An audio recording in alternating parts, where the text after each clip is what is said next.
மெதுவாக வரணும். கீழே அப்படியே சிவலிங்க சிவபெருமான் இருக்காருல, அதை அப்படியே எடுத்துக்கோ. தேங்காய் பழத்தை எடுத்துக்கோ. அப்படி மெதுவாக பக்கம் பார்த்து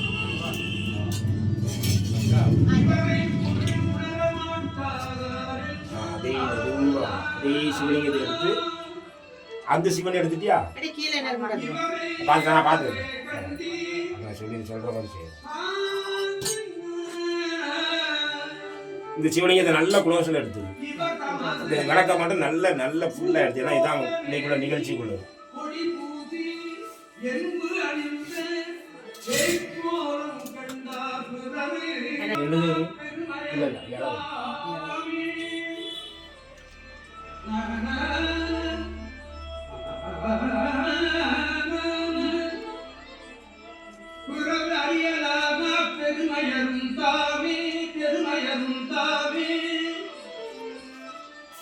மாலை அப்படியே கொஞ்சம் வழி விட்டு அப்படியே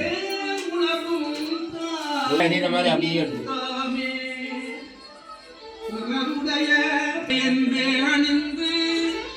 இரவில் தீயாடும்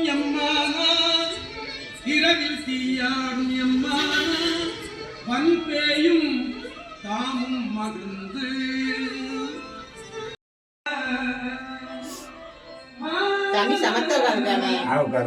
பக்தி சாப்பிடுங்கம்மா.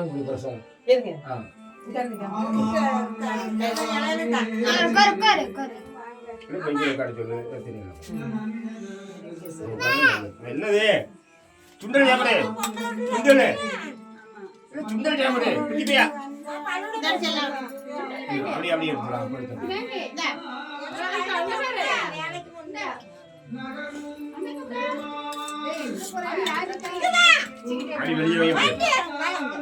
தேவாரம் நல்லா கேட்கற மாதிரி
அன்பே சிவம். திருச்சிற்றம்பலம்.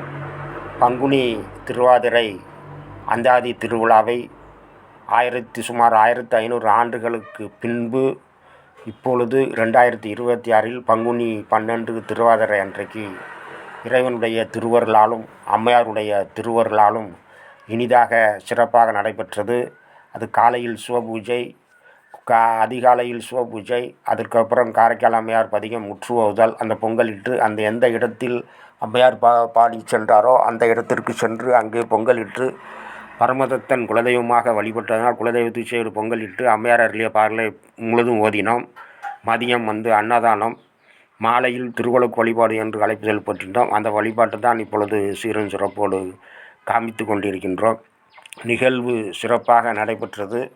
இதற்கு ஒத்துழைப்பு கொடுத்த அனைவருக்கும், இதற்கு உறுதுணையாக இருந்த அனைவருக்கும் எல்லாம் வல்ல எம்பெருமான் திருவருளாலும் அம்மையார் திருவருளாலும் எல்லா வளங்களும் பெற்று வளமாக வாழ வேண்டுகிறோம். மேலும் இந்த பணி இதோடு இல்லாமல் இனிமேல் தான் தொடங்க வேண்டியது இருக்கின்றது. பரமதத்த நினைவகத்தை புதுப்பிக்க வேண்டியது இருக்கிறது. இங்கிருந்து தான் நிகழ்ச்சியை தொடங்க செய்யக்கூடிய ஒரு வாய்ப்பு நமக்கு அருள் இருக்கின்றது. அடுத்த ஆண்டு மிக சிறப்பாக காரைக்காலில் எப்படி மாங்கனி திருவிழா நடைபெற்றதோ அதே போல் இங்கேயும் அந்தாதி திருவிழாவே சீரும் சிறப்புமாக நடைபெற எல்லாம் வல்ல இறைவன் துணை நிற்பதோடு தாங்களும் தங்களால் இயன்ற பொருளுதவியையும் எங்களுக்கு நல்கி இந்த புண்ணிய பணியில் தாங்களும் பணி கொள்ள அன்புடன் அழைக்கின்றோம். மேலும் இப்பணி சீரும் சிறப்போடு நடைபெறுவதற்கு எல்லாருடைய ஒத்துழைப்பும் தேவைப்படுகிறது. பரமதத்த நினைவகத்தை புதுப்பிக்க வேண்டியது இருக்கிறது. சாமிக்காட்டு மதத்தை சீர் செய்ய வேண்டியது இருக்கிறது. மேலும் அங்கே அம்மையார் அருளி சென்ற இடத்திலே